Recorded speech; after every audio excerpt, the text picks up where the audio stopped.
compte sur vous.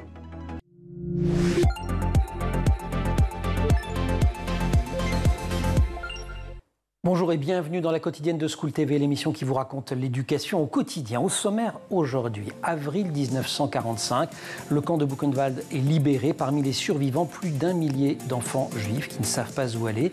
Dominique Missika raconte leur histoire, elle est l'invitée du Grand Oral. Dans Anti-Sèche, on réveille notre culture générale cette semaine en géopolitique. Question du jour, en nombre de kilomètres, quelle est la part des frontières européennes qui a changé depuis la fin de la Seconde Guerre mondiale? Réponse et explication évidemment dans moins de 10 minutes avec Marc Semo. Et puis enfin, notre rendez-vous hebdomadaire avec Amélie Paris. Sujet des années collège aujourd'hui, les petits déjeuners santé. La quotidienne de School TV, c'est maintenant, c'est parti. Grand Oral.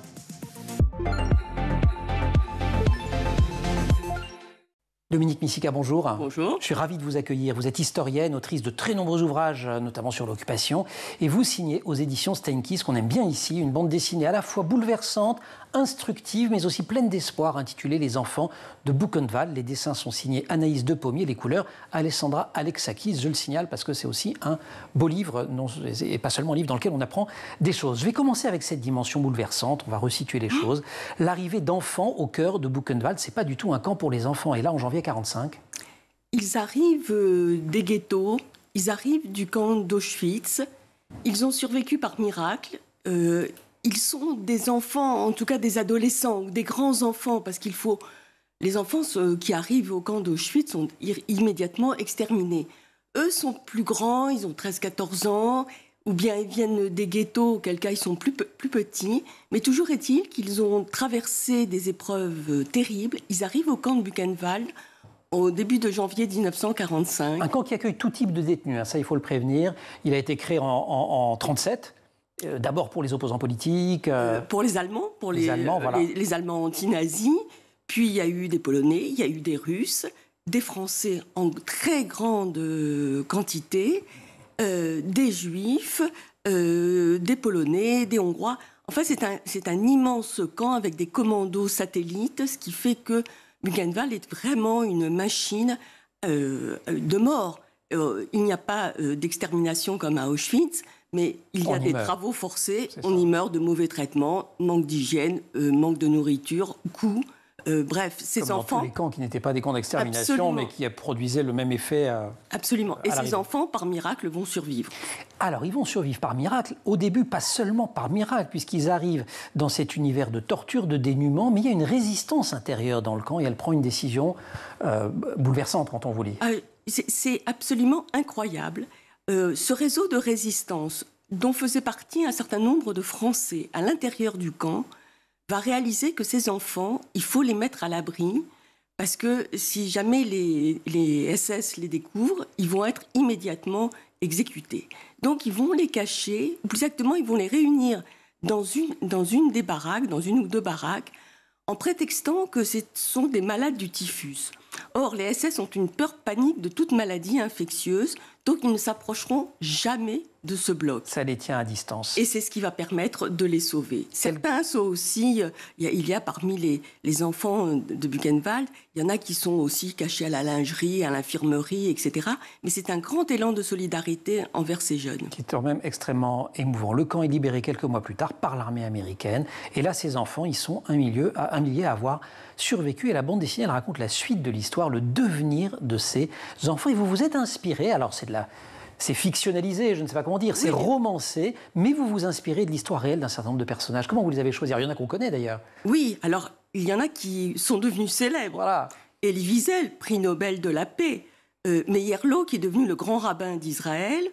Élie Buzyn, dont la fille Agnès Buzyn se rendra célèbre, mais lui-même est un homme extraordinaire. Armand Bulva, Isio Rosalman, Léon Levkovitz. Levkovitz qu'on a vu à la cérémonie d'ouverture des Jeux Olympiques. Si vous avez regardé la cérémonie, souvenez-vous, il est quasiment à la fin, c'est un des derniers, à qui on remet la flamme. Il est dans son fauteuil roulant parce qu'il a été un grand athlète. Il n'a pas fait que ça dans la vie, mais il a aussi été un grand athlète. C'est assez extraordinaire parce qu'il est devenu champion d'haltérophilie alors qu'il est sorti du camp de Buchenwald. Voilà. Et je trouve que c'est particulièrement bouleversant parce que cette histoire de ces 900 orphelins que les Américains découvrent, hagards, maigres, et terriblement meurtris, se sachant pour la plupart orphelins, ayant vu leurs parents, leurs frères, leurs sœurs exécutés sous leurs yeux ou mourir sous leurs yeux. Et parmi ceux-là, certains vont reconstruire une vie absolument incroyable. Et ça, mais pas tous. Mais pas tous. Et pour cause, parce que le traumatisme est absolument considérable. Alors, il y a aussi des adultes et des personnalités qui sont rentrées dans l'histoire, et notamment ce rabbin de l'armée américaine, le rabbin Schachter, qui va jouer un rôle déterminant. C'est-à-dire que les Américains qui découvrent le camp de Buchenwald trouvent ces jeunes, ces enfants, et ils ne savent pas quoi faire, ils sont totalement démunis. Et l'aumônier militaire, le rabbin Schachter, va immédiatement les prendre en charge et se débrouiller de telle sorte que d'abord de réussir à célébrer un office. Parce que beaucoup de ces jeunes juifs viennent de milieux extrêmement religieux. Ce qu'on oublie souvent d'ailleurs, et vous le montrez bien dans le film avec. Alors d'abord, il y a parfois, mais on y viendra après, des petites querelles entre eux. Ils viennent pas tous des mêmes pays, c'est pas tous les mêmes ghettos, des mêmes histoires. Roumains, des certains viennent de Gestatel, qui est quand même des endroits qui n'étaient pas. On a ça dans les romans d'Isaac Bashevis-Singer et dans quelques autres, mais bref, qui sont des endroits qui sont très traditionnalistes, très. Comme il y a des enfants de commerçants, de bourgeois ou d'intellectuels. Mais c'est très important de pouvoir célébrer un office. Et ce rabbin Schachter va leur dire vous êtes sauvés. Et ça, les paroles qu'il va prononcer sont très importantes. Et surtout, il va se préoccuper de leur destin, puisque c'est ça la question. Et c'est là qu'entre en jeu un organisme méconnu. Enfin méconnu, pas si connu que ça, et absolument extraordinaire. Alors, on dit l'OSER, c'est assez rigolo, parce que pourquoi ? Mais c'est l'œuvre de secours aux enfants, qui est un organisme qui prend en charge, qui existe toujours d'ailleurs, et qui prend en charge un certain nombre de ces enfants, et 426 d'entre eux sont envoyés en France et pris en charge par l'OSER. Alors, c'est pas sans mal, parce que les Français n'ont aucune raison de faire venir ces jeunes en mauvaise santé, qui ne parlent pas un mot de français pour la plupart. Parce que ce qu'il faut savoir, c'est que tous les autres détenus du camp de Buchenwald ont été rapatriés dans leur pays. Les Français dans leur pays, les Allemands, etc. Ces enfants, ils n'ont plus de pays, ils n'ont plus de parents, ils ne savent pas où aller. Donc le Venezuela se propose de les accueillir à condition qu'ils ne soient pas juifs, ce qui pose quand même un petit problème. Et les Français sont un peu réticents. Mais l'OSER, en effet, cet organisme de philanthropie va réussir à convaincre les autorités françaises de les accueillir. 400 vont aller en Suisse parmi les plus malades, les tuberculeux, dans des hôpitaux suisses, et 426 vont arriver le 6 juin 1945 en Normandie, dans un préventorium. Alors un préventorium, c'est quoi ? C'est une sorte de sanatorium, en réalité, désaffecté. C'est un immense bâtiment où les enfants vont être mis en quarantaine. Alors là, déjà, il y a... Et ça se passe très mal, parce qu'ils viennent de passer plusieurs mois, parfois années, mais plusieurs mois surtout, enfermés dans les conditions que l'on sait. Et là, alors certes, c'est un château, on voit le dessin du château, c'est très joli. Elie Wiesel voit un château, parce que c'est absolument magnifique. Mais il y a quand même des grilles, la porte est quand même fermée et tout, et ils se demandent s'il n'y a pas une arnaque, une de plus. Voilà, c'est parce qu'il faut savoir que ces jeunes sont méfiants. Ils sont méfiants parce que les adultes les ont trahis, les ont battus, leur ont menti. Donc, faire confiance à des éducateurs qui sont pourtant extraordinairement bien intentionnés, mais dont ils ne comprennent pas la langue, parce que c'est les hasards, mais la plupart des éducateurs, d'abord, on les avait prévenus que c'était des enfants. Donc, ils ont tout prévu le matériel pour des enfants. Il y a des jardinières d'enfants, des choses comme ça. Il va arriver des gaillards. C'est pas des gaillards, ils sont tous maigrichons, mais en tout cas, c'est pas des enfants. Et puis qui sont violents et qui n'ont pas l'habitude d'obéir à quiconque. Donc l'accueil est assez difficile. Il n'y a que certains, au contraire, voient ce château, comme Elie Wiesel, qui est absolument émerveillé. Mais la plupart ont du mal à imaginer tout bêtement qu'on va prendre soin d'eux. Exactement. Parce que ça fait belle lurette qu'on n'a pas pris soin d'eux. On va continuer à raconter leur histoire, Dominique Missika, cette histoire que vous racontez magistralement dans Les Enfants de Buchenwald. Ça vient de sortir, c'est chez Steinkiss. Les dessins sont d'Anaïs de Pommier. Très bel ouvrage. On apprend des choses, on est ému et on y revient dans quelques minutes. On va faire un petit peu de géopolitique. On retourne un petit peu à la même année. Finalement, on va retourner en 1945 avec Marc Semo.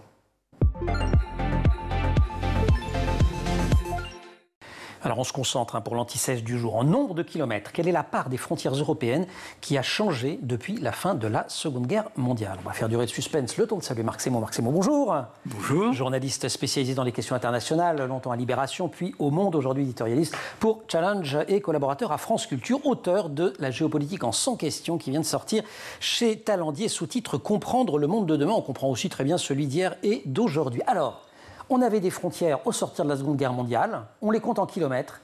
Combien sont identiques aujourd'hui? Disons, depuis un demi-siècle, depuis ce siècle, 50% quasiment des frontières européennes ont changé. Voilà, donc quand vous regardez une carte... 50% des frontières de l'Europe datent d'après 1945. Et 25% après 90. Après 90. Donc, et en réalité, il n'y a pas un continent où les frontières ont le plus bougé qu'en Europe.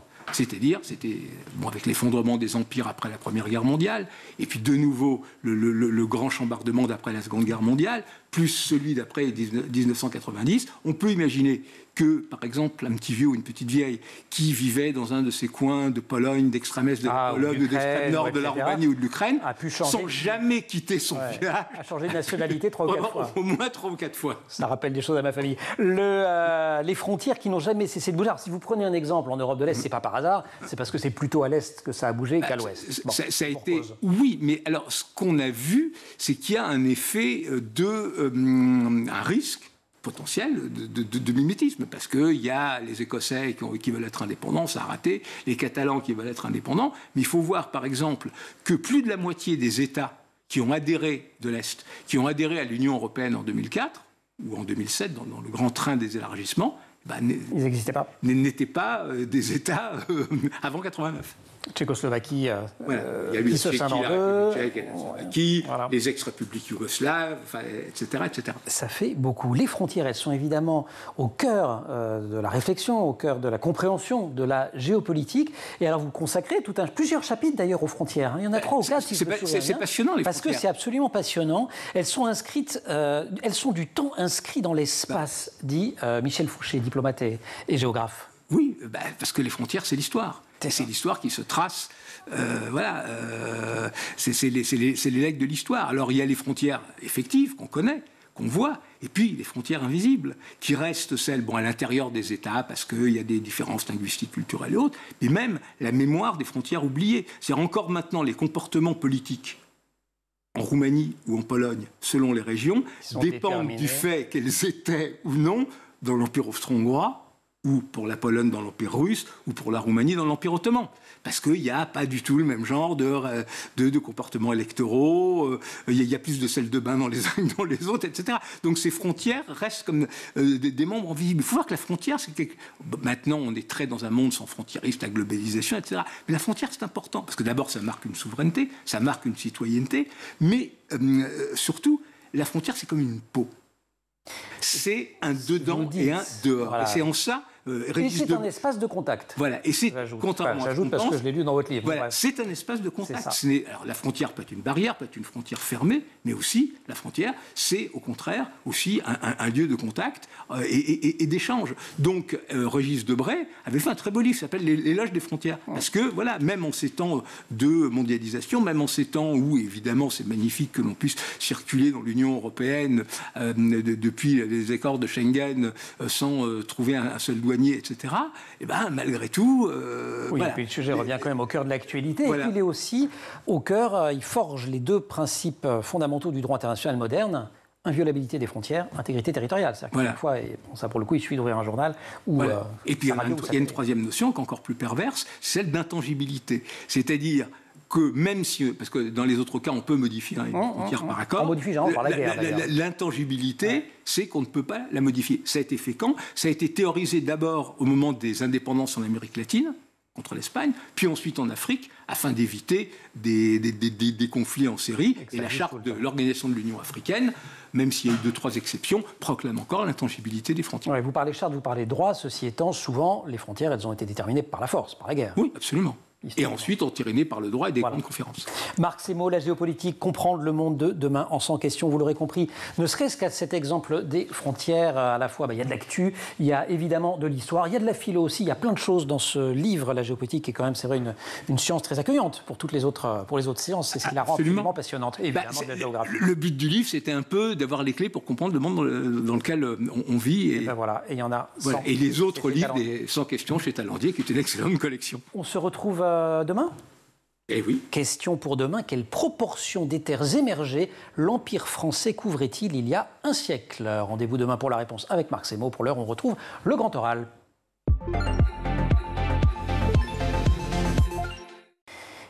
Les enfants de Buchenwald, Anaïs de Pommier au pinceau, Dominique Missika à la plume. Ça vient de sortir, c'est une coédition Fondation pour la mémoire de la Shoah, édition Steinkiss. Alors on le disait juste avant l'anti-sèche, ce sont des enfants, c'est des petits voleurs, des petits chapardeurs, c'est des petits diables qui se croient absolument tout permis. Alors certes, il y a des raisons pour, mais ce que vous décrivez, waouh! Les éducateurs ne sont pas formés pour accueillir ces jeunes qui ont vécu et qui... Certains le disent, ils sont plus vieux qu'eux, quelque part. À travers ce qu'ils ont vécu, à travers ce qu'ils ont vu. Mais oui, donc il y a une sorte d'incompréhension, il faut les apprivoiser. Ils se battent et ils font des réserves de pain sous leur oreiller parce qu'ils ont peur de manquer. Alors ils font des réserves ou ils refusent de manger du pain. Absolument. Parce que pour l'un d'entre eux... C'est son père qui est mort en mangeant la dernière bouchée de pain qu'il avait. Donc, chacun a une histoire douloureuse. Certains... et puis, à un moment donné, et c'est en Normandie, qu'est-ce qu'on sert du camembert? Oui, la scène du camembert est assez drôle. Mais les gamins, ça sent, ils sont persuadés qu'on va les empoisonner. Ouais. Donc, il y a une sorte de méfiance instinctive qu'il va falloir... au fond, c'est comme rompre la glace. Quand on se connaît, il faut apprivoiser. Il y a les éducatrices, alors je dis éducatrices parce que je pense à certaines figures féminines dans le livre, qui font un boulot absolument extraordinaire. Une d'entre elles, ils sont tous amoureux d'elle d'ailleurs, on le sent à peine, mais ils vont le lui dire quelques années après. Absolument, parce que petit à petit, ces enfants vont apprendre à se confier, à essayer de trouver de l'aide, à raconter de temps en temps, par exemple, quand il y a la visite médicale, il y en a un qui ne veut pas prendre une douche, qui ne veut pas se déshabiller parce qu'en fait, il a le corps couvert de cicatrices et c'est autant de petits gestes qui sont difficiles. J'attrape cette question de se raconter, parce qu'il y a beaucoup de sujets qu'on rencontre dans les travaux d'historiennes et d'historiens, et vous en faites partie, autour de la Shoah, qui sont abordés en filigrane dans cette bande dessinée. C'est aussi une porte d'entrée dans cette histoire-là que de lire cette bande dessinée. Et il y a cette question du silence, il y a cette question des déportés qui rentrent, qui ne parlent pas, qui ne veulent pas parler. Pour certains, parce que c'est de l'ordre de l'indécis. Pour d'autres, parce qu'ils ont commencé à le faire et qu'on leur a rionné en leur disant « tu racontes n'importe quoi ». Ou simplement, ils ont envie d'oublier et ils ne veulent pas en parler. Enfin, c'est-à-dire qu'on n'arrête pas de leur dire de tourner la page. Donc certains tournent la page, essayent du moins, mais ça revient... ils enfouissent, mais ça revient justement par une petite scène, parce qu'il y aura une chanson... Parce qu'il y aura, l'un d'entre eux a un petit bout de couverture et on veut lui retirer parce qu'il est sale. Ouais. Et il lui dit, mais c'était la couverture qui couvrait mon père. C'est tout ce qui reste. C'est tout ce qui reste. Donc, mais à ce moment-là, il va commencer à raconter. Il y en a un qui veut se suicider. Et il va falloir tout le talent et l'amour et la compréhension de la femme médecin qui s'occupe d'eux, pour leur faire comprendre, et puis aussi leur donner à nouveau, leur apprendre à être des enfants et des adolescents. On va y venir à la fin, à la manière dont ils redeviennent des enfants, d'ailleurs. Oui, mais c'est très long, c'est très difficile, c'est un long chemin. Et d'un autre côté, je trouve que c'est extraordinaire qu'en quelques semaines, on a réussi à redonner goût à la vie à des gamins sortis de l'enfer. Et j'ai eu envie de raconter aussi qu'il y a parfois des choses réconfortantes. Dans les choses réconfortantes, à un moment donné, alors ils sont en conflit entre eux parce qu'il y a un autre jeune homme qui est arrivé et qui a eu un comportement ambivalent dans un camp. Alors les uns disent il a essayé de nous sauver, les autres disent non, c'était un salaud, pour le dire bon, voilà comme ils le vivent. Et là, pour tenter de résoudre le conflit, les éducatrices ont l'idée de s'inspirer de la philosophie de Kortchak. Alors, c'est une jolie citation. Je ne sais pas si c'est vraiment arrivé cette scène ou pas. Si, non, mais tout est c'est vrai, parce que j'ai adoré la manière dont vous ameniez Kortchak, dont on peut dire un mot, qui est une figure absolument qu'on aime beaucoup ici d'ailleurs, qui est une très belle figure de pédagogue. Grand pédagogue polonais. Non, Rachel Mink, qui est l'éducatrice qui a le plus fait peut-être pour eux, parce que c'était celle qu'on avait surnommée Sherlock Holmes, parce qu'elle cherchait à retrouver les familles dans le monde entier, les cousins, les oncles qui avaient pu partir aux États-Unis, en Australie, en Amérique du Sud. Et cette Rachel Mink, elle va appliquer la méthode de Kortchak. Elle va dire c'est aux enfants de décider. Et ils vont faire une sorte de tribunal. Ils vont se réunir sur la pelouse. C'est un superbe château avec un parc immense. Ils vont ensemble essayer de trouver une solution. Et ce Gustave, qui effectivement était une sorte de capot à Buchenwald, eh bien, alors, les capots étaient les détenus, juifs ou pas juifs, mais bon, là où il y avait des juifs, c'était des détenus juifs qui étaient... chargés de l'ordre du bloc, donc qui désignaient ceux qui allaient dans les corvées, ceux qui punissaient, etc. Donc c'était un rôle, et il en a protégé certains, et il en a condamné d'autres. Donc la décision, et il est venu, il voulait faire partie de les rejoindre dans ce château d'Écouis. Et la décision, je la trouve extrêmement équilibrée, elle est juste. Il ne sera pas dénoncé à la police, il ne sera pas rejeté, mais il faudra qu'il trouve un autre endroit pour aller. Et qu'il s'en aille quand même. Et tout ça dans la discussion et le dialogue. Et avec cette approche Kortchak qui lui est mort dans les camps après avoir refusé d'abandonner ses enfants orphelins au moment de... Et pourtant on le lui propose, juste avant que le ghetto de Varsovie... Une très belle figure. Voilà, et vous l'avez peut-être vu si vous allez au cinéma, entre autres dans le pianiste, il y a une scène où on voit passer Kortchak et ses enfants, et pas seulement. L'épilogue de la bande dessinée, ce sont les retrouvailles de ces 3 enfants, 60 ans plus tard, mais juste avant, ils sont redevenus des enfants. Et il y a cette image bouleversante, elle est page 125, je la montre. Vous avez dit s'autoriser à redevenir des enfants. Alors je vous montre la page, elle est là, hop, voilà, vous la voyez, c'est sous mon doigt. Je vous lis juste le texte. Quand on nous a battus et humiliés, on n'a pas pleuré. Quand on nous a forcés à marcher pieds nus sur les routes enneigées, on n'a pas pleuré. Quand on a emmené nos parents, on n'a pas pleuré. Quand on a vu mourir des milliers d'entre nous, on n'a pas pleuré. Nous étions comme des bêtes. Maintenant, nous sommes redevenus des enfants. Maintenant, nous pleurons nos parents.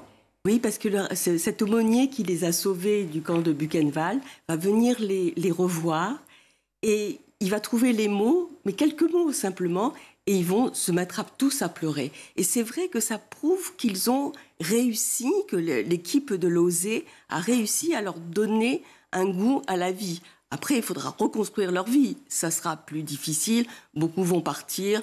Beaucoup vont aller certains vont aller ne pourront pas poursuivre des études, d'autres réussiront, ils auront des destins très différents. Mais au moins, ils ont réussi à reprendre goût à la vie. Et vous décrivez, c'est l'épilogue du livre, des retrouvailles, un certain nombre d'années plus tard. En 2005. En 2005, 60 ans plus tard. Épilogue, ça aussi, c'est du réel. Oui, absolument. Ils retournent tous à Écouis. Absolument. Et ils se reconnaissent, alors tous, pas tous, mais un certain nombre d'entre eux. Oui, ils se retrouvent. Et ce que je trouve extraordinaire, d'ailleurs, c'est que Écouis, ce petit village de l'Eure, leur rend hommage. Il y a un jardin mémoriel, il y a une plaque, et régulièrement, il y a des cérémonies. Ils vont se retrouver, ils vont surtout retrouver Nini, l'une des monitrices dont ils étaient... Et là, c'est celle dont ils étaient amoureuses. Voilà, Nini, est-ce que tu nous reconnais? Voilà, exactement. Et c'est vrai que ça prouve qu'elle a su leur insuffler d'avoir à nouveau des sentiments, et de vrais sentiments, et non pas seulement la brutalité, la violence, les coups. Et d'apprendre à s'aimer, à se respecter, à suivre des ordres aussi, parce que c'était ça aussi. Mais bien sûr, il fallait obéir sans se braquer. Exactement. Dominique Missika, merci beaucoup. Les enfants de Buchenwald, ça vient de sortir, c'est chez Steinguis. Un petit mot, parce que vous avez une autre actualité. LCP va diffuser le 30 juin, c'est dans pas longtemps, un documentaire intitulé L'Irréparable, 1995, le discours du Veldiv. C'est 30 ans de ce discours de Jacques Chirac. C'est un moment important, c'est un film important. Mais c'est cette reconnaissance par l'État français, par Jacques Chirac, de la responsabilité de l'État français et de la France dans cette triste journée de la rafle du Veldiv, c'est un tournant majeur dans l'histoire de France. Dans l'histoire mémorielle et dans l'histoire tout court, et dans son histoire politique. Ce sera le 30 juin sur LCP. J'imagine qu'LCP le mettra ensuite à disposition sur sa plateforme. Dominique, merci beaucoup. Vous restez avec nous. Absolument. On va dans un collège une fois par semaine. On y retrouve Amélie Paris. Elle est professeure documentaliste là-bas. Elle nous raconte les années collège.